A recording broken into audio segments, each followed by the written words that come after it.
I was called a liar by someone who said they loved me. The pain of that accusation echoed within me, like a scream that no one else heard. For years I was there, always by her side, the dedicated friend, the sister in faith.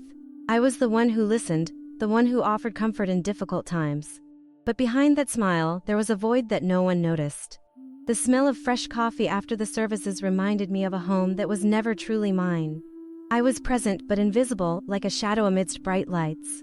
But nothing prepared me for what would happen at the Sunday meeting. I knew something would change, but I had no idea of the intensity of the pain that would come. It was on that day that I learned the weight of the word sister. When she stood up, eyes filled with disdain, my heart stopped. Her words cut like a knife. She's only here to cause trouble. She's a fake. I felt the ground disappear beneath my feet.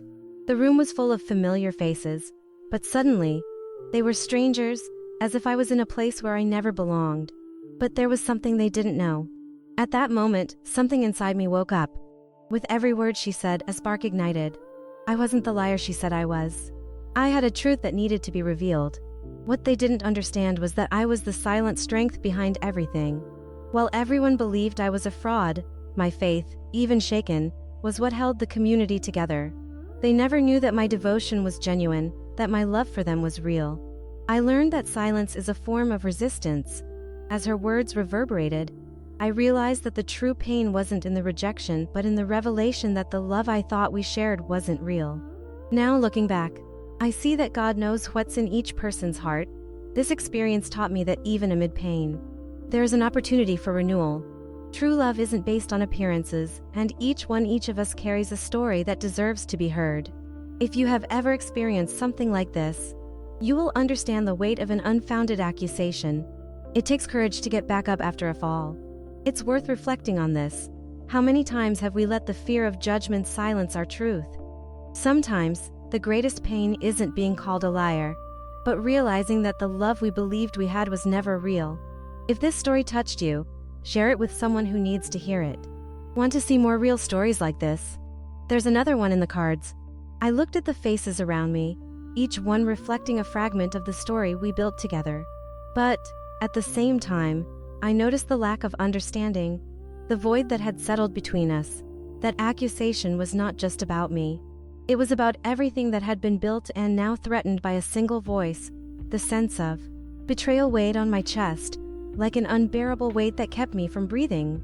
I remember a specific moment when we were all gathered to celebrate a community achievement. The warmth of laughter, the smell of freshly baked cake, and the soft music in the background created an atmosphere of unity. I was there, serving as always, but I felt that behind my smile, there was a shadow growing. It was as if each laugh, each greeting, was distancing me a little more from reality.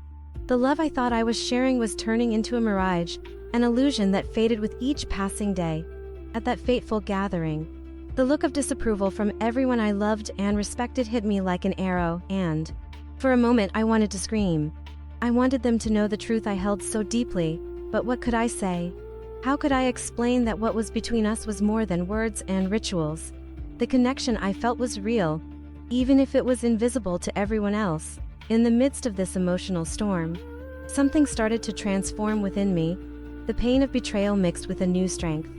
A silent determination not to let myself be defined by a single statement. I was not the villain of that story, and even if my truth was not recognized, I knew I deserved to be heard. With each passing day, I realized that resistance was not just an act of rebellion but a cry for freedom. The freedom to be who I was, to embrace my own narrative without fear of retaliation. It was then that I decided I would no longer remain in the shadows. I began to open up, to share my perspective with those who were willing to listen. With each word, I felt a weight dissipate. I was welcomed by some souls who also carried their own wounds, their own stories of rejection and silence. We began to gather, to talk about the pains we carried. And there, in that small group, I found a home. A space where vulnerability was respected and truths were revealed without fear.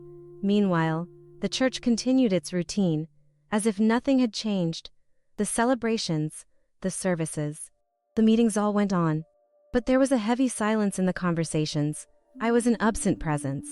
Even when I was physically present, my sister's words still echoed, but now, instead of pain, they awakened resistance, I no longer needed their approval to validate my faith or my essence. I began to realize that rejection was not the end, but a door opening to something new, and it was in this space of transformation that I found other voices, women and men who also felt invisible, who were also seen as problematic by those who were supposed to love them unconditionally. Together, we decided that our stories needed to be told. Each one of us had a truth that could not be silenced. Through informal gatherings, we began to support and strengthen each other. One of my new friends, who had faced a similar situation, told me, "True strength comes from our understanding that we are more than the narrative others create about us." That phrase resonated deeply. It was exactly what I needed to hear. I was not just a liar, I was a woman with a story, a woman who had sacrificed and deserved to be seen. As our stories intertwined, we began planning a gathering, a safe space where we could share our experiences without fear of judgment. The idea was simple but powerful, to create an environment of warmth and love. Where vulnerability was celebrated, it would be an act of resistance against the hypocrisy that had silenced us for so long. On the night of the gathering, I felt a mix of anxiety and hope. The place was simply decorated, but there was a palpable energy in the air. Each face that entered carried a unique story. And as we came together, the atmosphere filled with understanding and empathy. It was as if, together, we were beginning to heal the wounds that once seemed insurmountable. Thus, with each story, with each shared tear, I realized that true love was not based on appearances or rituals. It was built in sincere interactions. In the connections formed through our fragilities, the pain that once isolated me was now transforming into a bond, into a mutual understanding that, despite our wounds, we were all parts of the same body. What once seemed like separation now became a powerful union. Each shared story was like a thread of light, illuminating the shadows we had carried for so long. One night, while we were gathered together, one of the women began to talk about her experience of rejection. Her eyes were filled with tears, but there was a strength in her voice that resonated with all of us. I always felt like I was fighting alone. At every service, every meeting, I saw people coming together and I felt incapable of belonging. Hearing this, I realized that I wasn't the only one carrying this weight. There was a silent understanding among us, a recognition that the pain was a shared experience. I remembered how many times I had also felt that I didn't belong. How many times I had hidden behind fake smiles while feeling broken inside. But there, in that small group, vulnerability became our strength. What was a weakness in a hostile environment now turned into an act of courage. We were freeing ourselves from the chains that held us down, and together, we began to dream of a new kind of community. That night became a milestone for us. We decided that we wouldn't just gather to talk about our pains, but that we would also take action. We created a plan to hold an open event, where others who felt invisible could come and share their stories. It was a bold act, but we felt it was necessary. We needed to show that the church, that space that should be a refuge, could also be a place of welcoming for those who felt marginalized. As the date of the event approached, anxiety began to grow. Questions piled up in my mind. What if no one shows up? What if people mock us? But at the same time, a flame of hope grew inside me. I believed that what we were doing was important. Creating a space where the truth could be told, where wounds could be exposed to the light, was a significant step. On the night of the event, the place was decorated simply, but there was a palpable warmth in the air. People began to arrive, and the room quickly filled with voices and laughter. When I looked at the faces around me, I realized that each person there carried a story, a baggage that deserved to be heard. The feeling of unity was overwhelming. We were a mosaic of experiences, each piece unique, but together forming something beautiful. When it was my turn to speak, my heart raced. I had rehearsed so many times, but now, looking at those faces, the words seemed to escape me. But then, I remembered everything I had been through, the pain that had shaped me, and the struggle we had faced together. I took a deep breath and began to speak.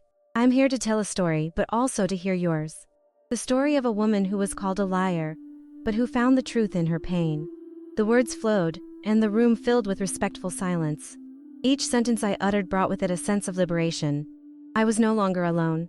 Every glance I met expressed understanding and empathy. Together, we were breaking the cycle of silence that had imprisoned us. At the end of the event, The energy in the air was electrifying. People approached, sharing how they felt welcomed for the first time. A woman hugged me, her tears streaming down. Anne whispered, "I never thought anyone could understand what I went through." With each acknowledgement, my heart filled with hope. The love that had become a mirage was resurfacing among us, in a new form. Gradually, we began to meet regularly, not just to talk about our wounds, but to celebrate our victories. We created a support group where everyone could be heard without fear of judgment. It was a space of healing where voices that were once muffled now echoed freely. With each meeting, pain transformed into strength, and invisibility converted into presence. Over time, I realized that the real transformation was not just within me, but in all of us. As we shared our stories, the community began to change. Those who were quick to judge were now willing to listen. Empathy began to flourish, and the hypocrisy that had permeated the environment started to dissipate. There were still challenges ahead. It wasn't easy to change mindsets that had been entrenched for so long, but looking back, I realized that each step taken was a step towards freedom, the freedom to be who we really are, without masks. And so, we moved forward, not as victims, but as survivors. Our pain became the fuel for our transformation. Our meetings became sanctuaries of understanding, where vulnerability was not a sign of weakness, but a testament to courage. We began to explore not only the wounds we carried, but also the hopes we could still nurture. I remember one night in particular when we decided to share dreams. One of the men, who had become a dear friend, timidly raised his hand and said, "I dream of creating a space where everyone can feel welcome, regardless of their stories." That simple sentence lit a spark in all of us. What once seemed like a distant utopia now became a tangible possibility. Each of us began to sketch out what that space could be, imagining a place where authenticity was celebrated and wounds, instead of dividing us, united us. A space that wasn't limited to empty rituals, but one that was a true home for those who felt excluded. The idea of a community center, a shelter where the voices of the oppressed could resonate, began to take shape. But, like any dream, we also faced doubts. What if we don't get support? What if people don't care? We questioned, but amidst these uncertainties, we found strength in the stories we shared. Each of us had faced rejection, and each of us knew what it was like to fight for a space where we could just be. The first action we decided to take was to organize an open community event, where we could invite those who felt marginalized to join us. A space to share not only pain, but also joy. The idea was simple but powerful. Invite the community to listen and connect with stories that had previously been silenced. The preparation for this event was intense. Each of us got involved in different tasks, from publicity to organizing the space. The energy was contagious. With each meeting, each planning session, we felt that we were shaping something much bigger than ourselves. We were building a future where acceptance would be the norm, not the exception. When the day of the event finally arrived, the nervousness was palpable. People began to come in, and the room soon filled with new and familiar faces. The air was charged with expectation and a little bit of fear. What if no one shows up? I thought, but looking around, I realized that we were already many.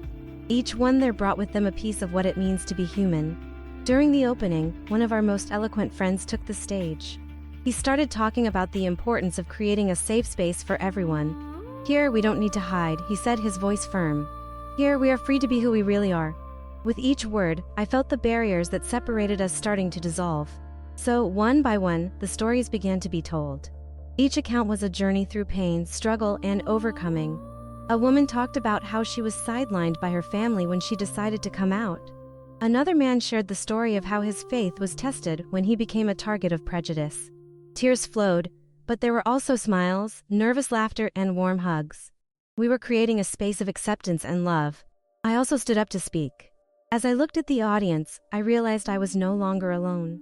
"I am the woman who was called a liar," I began, "but I am also the woman who found strength in her pain.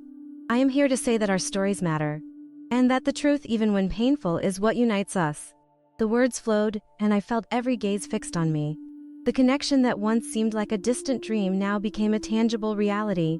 It was as if everyone there was holding a piece of my story and, at the same time, I was holding a piece of theirs. After the event, the feeling of unity was palpable.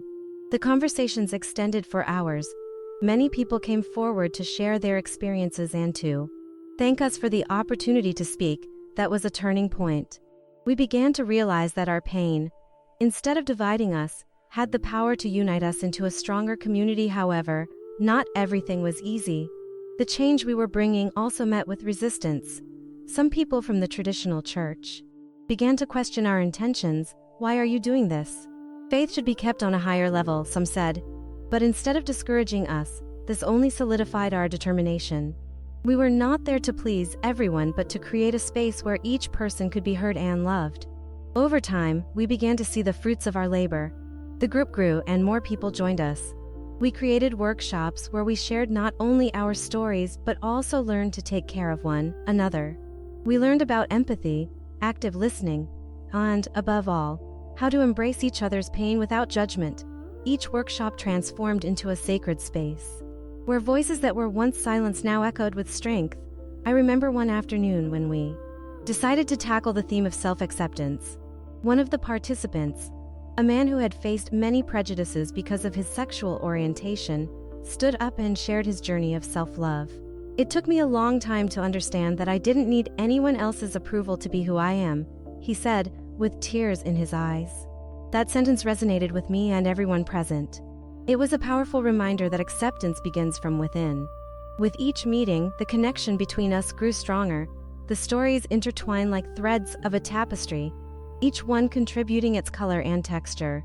And even though there were moments of pain, there were also laughter and celebrations. After all, we were creating a new kind of community, where vulnerability was not a burden but a source of strength. But it wasn't all roses. The resistance from the traditional church began to intensify. Some members, uncomfortable with the change we were promoting, started to openly criticize us. You are distorting the faith, they would say. This is not what God wants. I would hear these words and feel as if they were cutting the roots of everything we had built. The pain of rejection resonated again. But now, instead of shaking me, it drove me to fight even harder for what we believed in. We decided that we would not remain silent. We organized a meeting with the church leaders, not to confront them, but to engage in dialogue. It was a risk, but we felt it was necessary. We are not here to challenge faith, but to expand it. We began to explain. We wanted them to see that we were seeking a space where everyone could experience God's love, regardless of their backgrounds. The meeting was tense. Suspicious glances surrounded us. But we kept our composure. When one of the leaders began to speak, his voice trembled. I believe everyone deserves love, but you are confusing things, he said. At that moment, I realized that the resistance was not just a matter of faith, but of fear. Fear of the unknown, of the different. I was overtaken by an impulse and asked to speak. I understand that this may seem like a threat, but we are here to show that diversity is also an expression of God's love. Each of us carries a truth, and these truths do not need to be opposed. We can coexist. The words came out with a sincerity that I did not expect. The silence that followed was heavy, but there was something in the air, a small crack in the resistance. Some members began to look at each other as if, for the first time, they were questioning their own beliefs. However, the response was not immediate. The meeting ended without a consensus, but I knew I had planted a seed. In the days that followed, the tension in the community was palpable, but at the same time, I noticed that a movement was happening. Some people began to approach us, no longer with accusations, but with curiosity. What you are doing is brave, one woman told me. As we had coffee after a service, that phrase was like a breath of hope. With each new meeting we held, the number of participants grew. The community was beginning to open up, and voices that were once silenced began to echo. A new group formed within the church itself, where people could share their stories without fear. It was a space where wounds were acknowledged and treated, and where vulnerability became a link of connection. Once, we organized an event to celebrate this new phase. The theme was the power of stories. Each of us had the opportunity to share not just our pain but also our victories. When my turn came, I took a deep breath and looked at the audience. I am a woman who was called a liar, but I am also a woman who found her truth amidst the pain. I began. The room was full, and as I looked into those faces, I realized that I was no longer alone. The feeling of unity was palpable. At the end of my account, tears were falling, but there were also smiles. The energy in the air was electrifying. People began to stand up, one by one, to share their experiences. It was as if a wave of courage had been unleashed. The event ended with a collective hug, where each of us felt seen and embraced. At that moment, I realized that true transformation was within each of us. The pain that once separated us now became a bond that united us into a stronger and more resilient community. The love that emerged among us was no longer a mirage, it was a palpable reality, built from our shared truths. With each meeting, we felt that we were not only healing our wounds but also shaping a new future, where acceptance and empathy were the pillars of our faith. Over time, the conversations became deeper. We didn't just talk about our pain but also about our dreams and hopes. One of the women in the group, who had been through traumatic experiences, said, "One you sanho como futuro ondas pessoas possam ser como realmente são, sem medo de serem rejeitadas." That phrase echoed in me, as a reminder that the struggle we were waging was for something greater than ourselves. It was for a space where everyone could feel safe and loved. At each meeting, we decided that we would not just talk, but also act. We started to develop a project that united our stories with concrete actions. We created an awareness campaign to show the community that diversity is not a threat, but a richness. We wanted people to see that each of us brings something unique to the table, that our differences were what made the community stronger. We decided to organize a bigger event, inviting not only the members of our small network but the entire community. The idea was to create a space for dialogue, where we could share our stories and hear the stories of others. It was an invitation to vulnerability, an opportunity to break the silence that so often isolated us. The day of the event arrived, and anxiety was in the air. The room was decorated simply but with a warm welcome.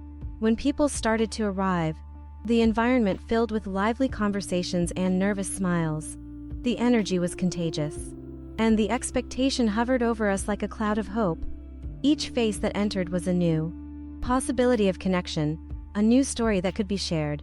I remember looking around and seeing many who had once looked at me with disdain now approaching, curious, willing to listen and learn. It was a sign that change was happening. It was not just a personal transformation. It was a change in the very community.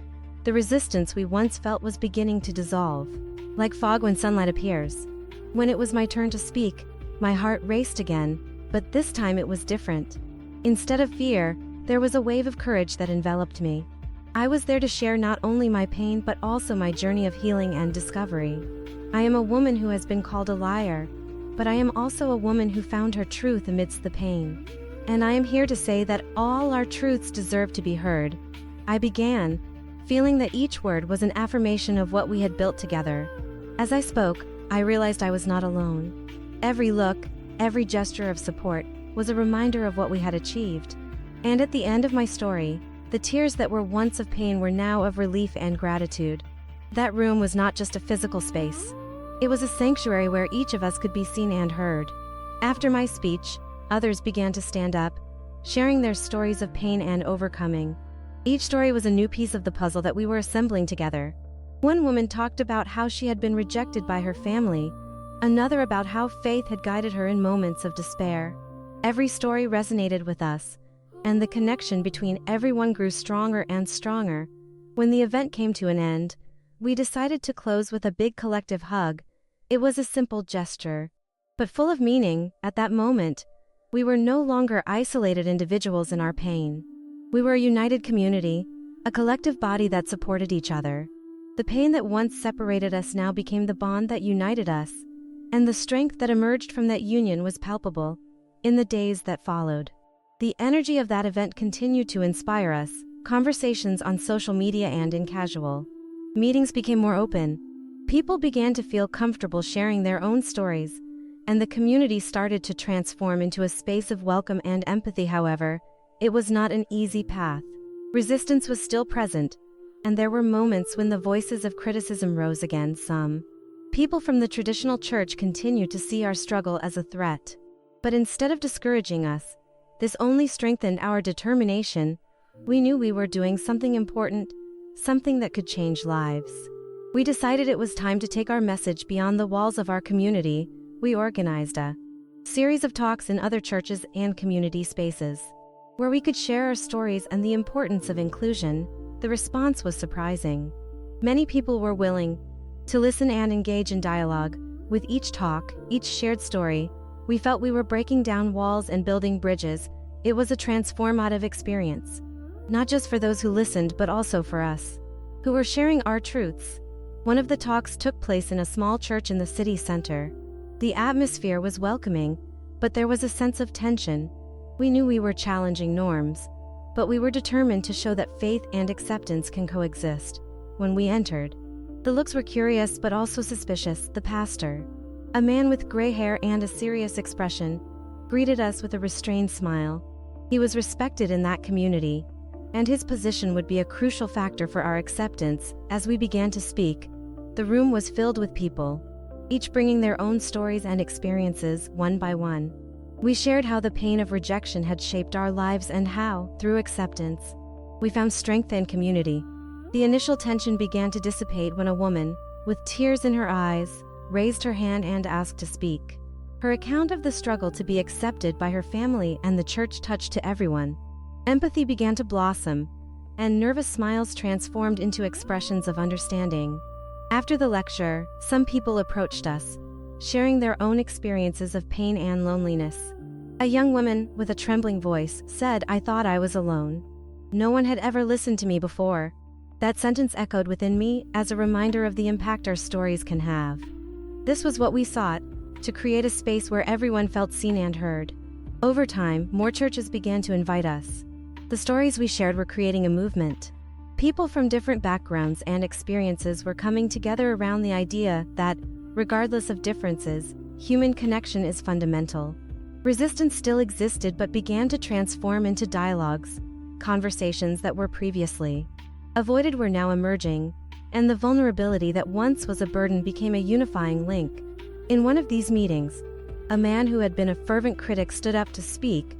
He began with hesitation, but as he spoke, his words became firmer. "I didn't understand. I didn't see the pain you carried, but now, hearing you, I see that faith must include all of us." That statement resonated deeply, and at that moment, I realized we were making a difference, that change was happening. Even if slowly, our group began to grow, and we decided to create an annual event to celebrate diversity and inclusion. We called it the Festival of Voices. The event would be an opportunity for people of all ages and backgrounds to share their stories, experiences, and talents. The idea was simple but powerful, to create a space where authenticity was celebrated. The festival would become a symbol of our struggle and a platform to give voice to all who had felt invisible. The preparation for the festival brought a new energy to our group. Each one of us got involved in different roles, from organizing the space to spreading the word on social media. The excitement was contagious. With each new day, more people came forward, offering help and support. The festival was not just an event, but a celebration of everything we had accomplished together.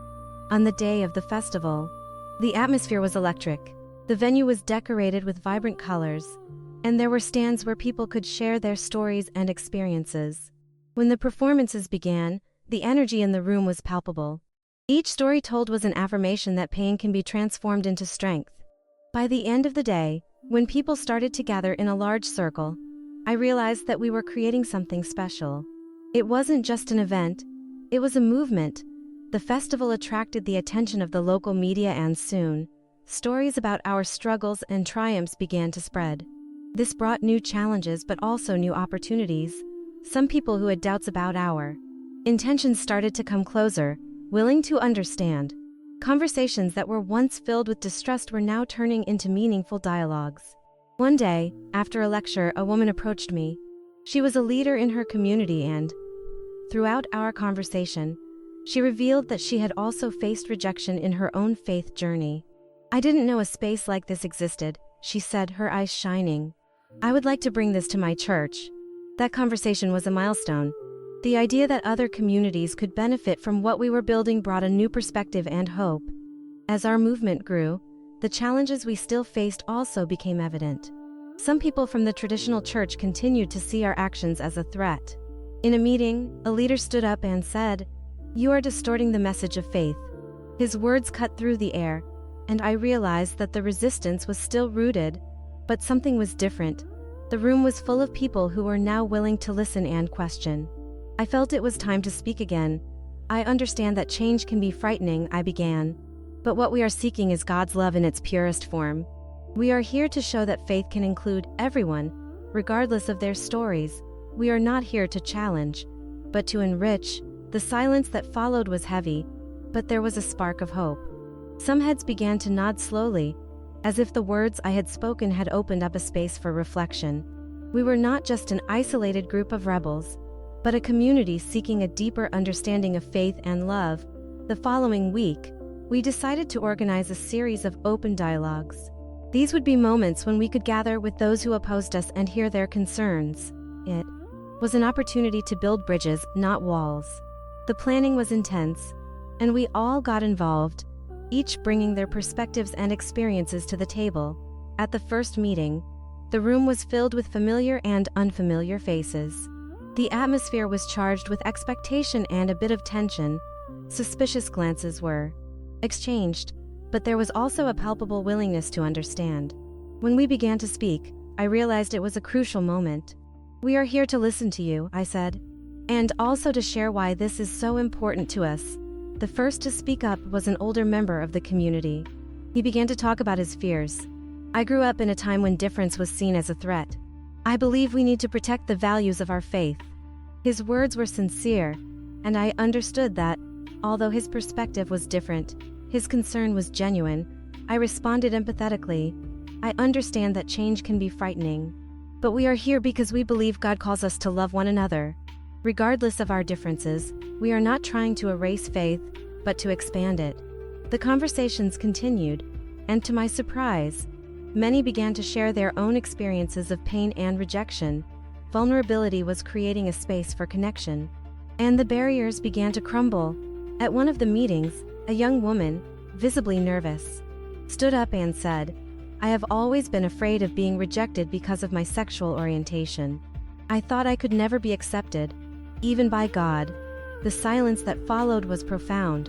Her courage in opening up touched all of us, and I realized we were creating a space where truth could be shared without fear. These dialogues became a solid foundation for what we were trying to build. Each meeting was an opportunity to listen and learn. Through vulnerability, we began to realize that many of us carried similar wounds, and with each story shared, empathy grew. Over time, the meetings became more frequent, and the community began to transform. The conversations that were once avoided were now being brought to the forefront. The resistance that once seemed so solid began to dissolve. One day, one of the church leaders approached me after a meeting and said, "I don't agree with everything you do, but I see there is something genuine in what you are proposing. I'm willing to listen more." That was a milestone. We knew the struggle was not over, but we were making progress. The resistance was transforming into dialogue, and voices that were once silenced were now being heard. We decided it was time to take the message to the wider community. We began planning an event that would bring our stories together, not just for us, but for everyone who felt invisible. The Festival of Voices would become a symbol of our fight for inclusion and acceptance. The preparation for the festival was intense. Each of us got involved in different tasks, and the energy was contagious. The event would not only be a platform to share our stories, but also a celebration of diversity. We created a space where everyone could be heard, where authenticity would be celebrated. The day of the festival arrived, and the atmosphere was electric. The venue was decorated with vibrant colors, and there were stands where people could share their stories and experiences. When the presentations began, the energy in the room was palpable. Each story told was an affirmation that pain can be transformed into strength. Listening to each account, I realized we were creating something extraordinary. It wasn't just an event. It was a movement. That day, the pain that had once separated us now became the bond that united us, and the strength that emerged from this union was palpable. After the festival, the feedback was overwhelming. People started connecting with each other, and the stories we shared. Conversations extended for days, and the energy of the festival reverberated through the community, bringing forth a deeper desire for change. Many approached us, eager to learn more and understand how they could get involved. The space that once seemed hostile was beginning to transform into a welcoming haven. I remember an encounter where a woman, with a timid look, stood up and said, "I never thought I could feel part of something like this. I always believed that my story didn't matter." That statement echoed in me. How many times had I also felt invisible, as if my pain had no value? But there, at that moment, there was a collective recognition that every story, every wound mattered. As time went on, we decided to create a more structured support group, a space where people could come not only to share their pain but also to support each other. The idea was simple: to create a safe environment where everyone could be authentic, without fear of judgment. With each meeting, the voices that were once silenced began to echo louder. It was like we were building a symphony where each note, each experience, contributed to a greater melody. The meetings became moments of transformation. One night, a man from the group, who always seemed so serious, shared how rejection had deeply affected him. He talked about the nights he felt alone, seeking a place where he could be accepted. At the end of his speech, he looked at us and said, "I don't want to live in the shadow anymore. I want to be seen." That statement resonated like a mantra, and we all felt the depth of his struggle. As the community united, we began to dream of a more inclusive future. One of the women suggested we launch an awareness campaign, not only within the church but also on social media. The goal was to show that diversity is a richness, not a threat. We wanted more people to know there was room for everyone, regardless of their story. That idea ignited a flame of hope in all of us. We spent weeks planning this campaign, discussing how we could present our stories in a way that would resonate with those still trapped by prejudices. We created videos, wrote texts, and organized events where we could share our experiences. With each step, we felt that we were creating a wave of change, a current of love and acceptance that would spread beyond the walls of our community. When we finally launched the campaign, the response was overwhelming. Support started pouring in from all sides. People who had never spoken out before began to share their own stories. Social media became a space for dialogue and connection, where everyone could express their truth. It was as if the pain that once separated us now united us in a greater purpose. One day, while responding to messages of support, I received a message from a woman who had watched one of our videos. She wrote, "I felt so alone for so long. Your story gave me the courage to share mine. Thank you for showing me that I am not alone." That message touched me deeply. It was a reminder that every word we share has the power to resonate in someone's life and make a difference. As the campaign spread, we began to realize that we were touching hearts and minds. Some people from the church, who were previously resistant, began to open up to dialogue. One of the leaders, who had always been critical of what we were doing, approached me after a service. He said, "I didn't understand, but now I see that what you are doing is important. I want to hear more." That conversation was a sign that we were breaking down barriers and that change was beginning to happen. Over time, the idea of a permanent space to welcome those who felt invisible began to gain strength. We dreamed of a community center, a place where all voices could be heard and respected. It would be a space to share experiences, offer support, and celebrate diversity. With each meeting, the enthusiasm grew and ideas flowed. What once seemed like a distant dream was now becoming a tangible possibility. I remember the night we decided to take the first step toward making this dream a reality. We gathered all our efforts and started looking for a location. The idea of having a physical space where we could meet and welcome others filled us with hope. We began raising funds, planning events to help finance the center. With every contribution, with every bit of support, the feeling of before you leave. Do two things now: subscribe to the channel and activate the bell to receive upcoming messages. And share this video with someone who needs to hear this today. To continue, watch the next video. It's already in the cards and also in the description.